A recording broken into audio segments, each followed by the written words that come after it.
Right now, before you do anything else, I want you to hold up one of your hands and look at it carefully. Not a quick glance, a real look. Because in the next few minutes, I am going to show you something that most people over 60 have never been told. Something that cardiologists use every single day, but rarely explain to their patients. Your fingernails are quietly recording what your heart and your blood vessels are doing. They have been doing it your entire life. And if you know exactly what to look for, they can warn you about a cardiovascular crisis before it ever happens. I am Dr. Noah Whitaker, and I have dedicated most of my career to preventative cardiovascular care for adults over 60. Over the years, I have seen something again and again in my clinic that genuinely bothers me. People come in after a heart attack or a stroke, and when I examine them closely, the warning signs were already there, on their nails, sometimes for months or even years before the event. Nobody had noticed. Nobody had told them what to look for. That ends today. Stay with me until the very end, because the last sign I cover is the one most people are completely shocked by. Before we go any further, I want you to do something in the comments right now. Type your age and tell me whether anyone in your family has ever had a heart attack or a stroke. Your answer is going to determine how urgently you need to take everything we are about to cover. And if this kind of content is helpful to you, please hit the like button, because it genuinely helps me reach more people who need this information. To understand why your nails carry this information, you need to understand a little bit of biology. Your nails grow from a structure called the nail matrix, which sits just beneath the base of each nail. Those cells in the matrix are in direct, constant contact with your bloodstream. They are nourished by the tiniest blood vessels in your entire body, the capillaries that run beneath your nail bed. And because those vessels are so incredibly small, they are among the very first structures to show stress when your cardiovascular system starts to struggle. Think of your nails as a live monitor that your body has been running quietly every single day. After 60, the reason this matters even more is that the body's ability to compensate for early cardiovascular problems gets much narrower. In your 30s, your heart can quietly work around dysfunction for years and nothing visible happens. But after 60, those reserves are thinner. The warning signals start to appear earlier, and your nails are often where they appear first. The problem is that a typical 15-minute doctor's appointment cannot cover everything, and nail examination rarely makes the priority list unless something is visually alarming. So the information exists in medical research. It just never makes it to the person sitting at home who actually needs it. That gap is exactly what I want to close for you today. The first sign I want to walk you through is called Terry's nails. This is not a term most people have ever heard, but once you know it, you will look at every pair of hands differently. Terry's nails happen when the entire surface of the nail turns an opaque whitish or very pale color, almost like frosted glass, with one key feature at the very tip. There is a narrow strip of pink or reddish color at the far edge of the nail, usually just a few millimeters wide. That strip at the tip is the defining marker that separates Terry's nails from ordinary pale nails. Now, here's why this matters for your heart. Research published in Cardiovascular Medicine has identified Terry's nails as significantly associated with coronary artery disease, heart failure, and diabetes. One study found that people with Terry's nails had an odds ratio of over 6 for coronary artery disease compared to people without them. That is not a minor statistical footnote. It is a major signal. And all of the conditions linked to Terry's nails share one thing in common. They develop slowly and silently over years before anything dramatic happens. A patient I will call George came in to see me when he was 71. He had no dramatic complaints. He felt reasonably well, but had been a little more tired than usual, which he naturally blamed on age. During the exam, I noticed his nails looked unusually pale, with that characteristic reddish strip at the tip. I asked him some careful questions, ordered an echocardiogram, and the result revealed early-stage heart failure that had been developing for close to 2 years without any obvious symptoms. George is doing very well today. He got the right treatment at the right time. His nails were the doorway that opened that conversation. The second sign is called Lindsay's nails, And this one has a very particular appearance that you will recognize immediately once you know what it is. Lindsay's nails are sometimes called half and half nails because the nail is divided into two distinct zones. The half closest to your cuticle is white or very pale, and the half closest to the tip is a brownish red color. The dividing line between the two zones is usually quite sharp and clear. Lindsay's nails have been associated in clinical research with heart failure and with liver cirrhosis, and they tend to appear after the body has been under sustained circulatory stress for some time.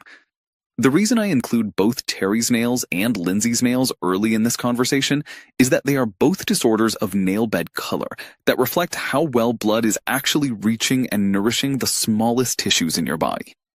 When circulation to the fingertips is compromised over a sustained period, the nail bed loses its normal pinkish color and begins showing these altered patterns instead. Both signs are visible in ordinary daylight, without any special equipment. If you hold your hand under good natural light right now and look carefully at each nail, you can check for both of these signs in less than 30 seconds. Do it now while the descriptions are fresh in your mind. The third sign is something called Murky's lines. These are multiple horizontal white lines that run across the nail parallel to the lumula, which is the small crescent shape at the base of your nail. Murky's lines do not feel raised when you run your finger over them. You can see them clearly, but you cannot feel them with your fingertip. This is one detail that helps distinguish them from other types of nail ridges. They are a visual signal, not a textural one. What makes Murky's lines particularly significant is the research behind them. A study examining the relationship between nail findings and cardiovascular disease found that Murky's lines were a statistically significant predictor of heart failure, with an odds ratio approaching 6. That means the presence of these lines in a patient made heart failure substantially more likely. The underlying reason is that Murky's lines reflect low albumin levels in the blood, a marker of the body being under prolonged nutritional and circulatory stress. When the heart is struggling to circulate blood efficiently, the rest of the body starts to feel it. A patient named Margaret came to see me at 68. She was active, she was not overweight, and she genuinely felt fine. During the visit, she mentioned, almost as an aside, that she had noticed some horizontal lines on her nails over the past few months. She figured it was probably enough. I looked carefully and recognized Murky's lines across several fingers. I ordered a cardiovascular workup and found early heart failure that was entirely manageable at that stage. The lines had been appearing for months. They were her body's way of asking for help. The fourth sign is called Bow's lines, and this one tells a very different story from the others. Where most nail signs build up gradually and reflect chronic conditions, Bow's lines appear after a specific event. They are horizontal grooves or depressions that run across the nail plate. They appear because when the body undergoes a significant physiological shock, whether a heart attack, cardiac surgery, a severe infection, or any other major health crisis, the nail matrix briefly stops producing new nail tissue. When growth resumes, the pause leaves a groove behind in the nail. What makes Bow's lines clinically important is that they can reveal a past cardiac event that the patient themselves may not have recognized. Silent heart attacks are more common than most people realize, particularly in older adults. A patient named Harold came in to see me for something entirely unrelated. I noticed a clear horizontal groove across nearly all of his fingernails. I asked him about it, and after some thought, he recalled being very seriously ill about 4 months earlier with what he had assumed was an unusually bad flu. We ran some tests and discovered he had experienced a silent heart attack during that illness. His Bow's lines told the story his symptoms had not. Now I want to shift to something you can check directly underneath the nail surface, rather than on top of it. These are called splinter hemorrhages. They look exactly as the name suggests, like tiny dark splinters or thin dark lines running vertically beneath the nail. They are actually small collections of blood trapped in the nail bed capillaries, and while a single splinter hemorrhage from bumping your hand against something is nothing to worry about, multiple unexplained splinter hemorrhages across several fingers is a different matter entirely. Classically, in medical training, unexplained splinter hemorrhages across multiple nails are associated with infective endocarditis, which is an infection of the inner lining of the heart's chambers and valves. This condition develops when bacteria enter the bloodstream and attach to damaged heart tissue. The infection causes tiny clots to break off and travel to distant blood vessels, including the tiny ones in your nail bed. Infective endocarditis is a serious condition that requires urgent medical attention. A patient named Phyllis noticed these dark lines on several nails and mentioned them to me almost as an afterthought. She was diagnosed with a heart valve infection that was caught in time to treat effectively. She told me later that she almost did not mention it at all because she thought it was nothing. If this video has been useful so far, I want you to do one thing right now before we continue. Hit the like button. It takes 1 second and it genuinely makes a difference in whether this content reaches others who need it. And stay with me because the next 2 signs are the ones I want you to take the most seriously. The small whitish crescent at the base of each nail is called the lunula. Most people think of it as just a cosmetic feature. It is actually the visible portion of your nail matrix, the active zone where new nail cells are being formed around the clock. And the color of your lunula is one of the most overlooked diagnostic signals on the entire body. When that color changes, it is worth paying attention. Research has found that a reddish lunula is significantly associated with valvular heart disease and with congestive heart failure. A bluish or purplish lunula suggests problems with oxygen delivery in the circulation, similar to the cyanosis we see in more advanced cardiovascular disease. A lunula that has faded to almost nothing or become very pale is often a sign of anemia. And anemia is directly connected to cardiovascular strain because an anemic heart has to work significantly harder to compensate for the reduced oxygen carrying capacity in the blood. All 3 of these color changes deserve medical attention. I want to tell you about a patient named Dorothy, who was 74 years old and called me after her daughter, who happened to be a nurse, noticed during a visit that the half-moon shapes on Dorothy's nails had almost entirely disappeared. Dorothy had not noticed the change because it had been happening so slowly. She had been looking at those nails every day and simply adjusted to the new normal without realizing anything had shifted. Her daughter encouraged her to bring it up at her next appointment. We did a complete blood count and a cardiovascular workup. She was significantly anemic and was showing early cardiovascular strain. Both issues were caught and treated before anything serious developed. Now let me teach you a test you can perform on yourself right now using nothing but your hands. It is called the capillary refill test, and it directly measures how quickly your smallest blood vessels recover from pressure. Here is how you do it. Hold your hand at the level of your heart. Use the thumb of your opposite hand to press firmly on one of your fingernails for about 2 seconds. You will see the nail bed go pale or white as the blood is pushed out. Then release the pressure and start counting quietly in your head. In a healthy adult with good circulation, the pink color returns to the nail bed in under 2 seconds.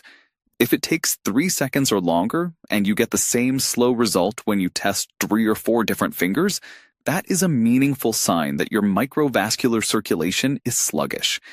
Research has linked persistent slow capillary refill in older adults to reduced cardiac output, undiagnosed atrial fibrillation, and elevated stroke risk. Try this test right now before you finish this video. Do it in a warm room with warm hands so that cold temperature does not distort the result. A patient named Walter tried this test one evening after hearing about it and counted nearly 5 seconds before the color came back on his index finger. He tested his thumb next, then his middle finger, and then the fingers on his other hand. He got the same slow result every single time. He called my office the following morning and described exactly what he had observed. A full workup revealed undiagnosed atrial fibrillation, which is one of the most common and dangerous causes of stroke in adults over 60. He was placed on appropriate treatment, and according to everything we know from current cardiology literature, that call very likely prevented a major stroke within the following year. Walter had absolutely no other symptoms at the time. Now, let me give you a practical framework for what to do with all of this. I want you to start today, not next week, not at your next appointment. Take both hands to a window in good natural daylight. Look at each nail one at a time. Check the color of the nail bed for any bluish, purplish, or unusual pallor. Look at the tip of each nail for that characteristic reddish band that signals Terry's nails. Look for horizontal white lines across the nail that you can see but not feel. Check for any deep horizontal grooves that might be Bow's lines. Look for tiny dark lines beneath the nail surface that appear without any trauma. Examine the base of each nail for the lunula and notice its color and size. Then do the capillary refill test on at least 3 fingers and count the seconds honestly. Write down what you find.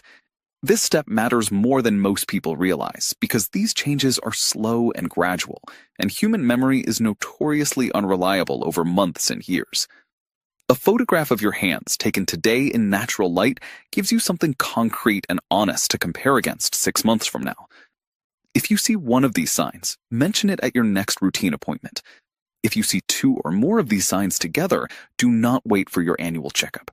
Call your doctor's office this week, describe what you observed, and ask whether you need to be evaluated sooner. One more thing before I close. Please do not use any of this to diagnose yourself. What these signs do is give you a reason to have a specific and informed conversation with your doctor. The full clinical picture, your history, your medications, your other symptoms, is what produces an accurate diagnosis. Your job is not to diagnose. Your job is to notice, to document, and to speak up. That is the part most people never do, and it is the part that makes all the difference. Your nails have been sitting at the end of your fingers your entire life. They have been taking notes every single day about how your blood is moving, how your heart is working, and what your smallest blood vessels are doing. The only thing that was missing was someone telling you how to read what they were recording.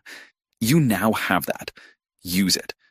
Share this video with someone you love, because the next person who watches this might be the person who spots something on their own hands tonight and makes a call that saves their life. I will see you in the next video.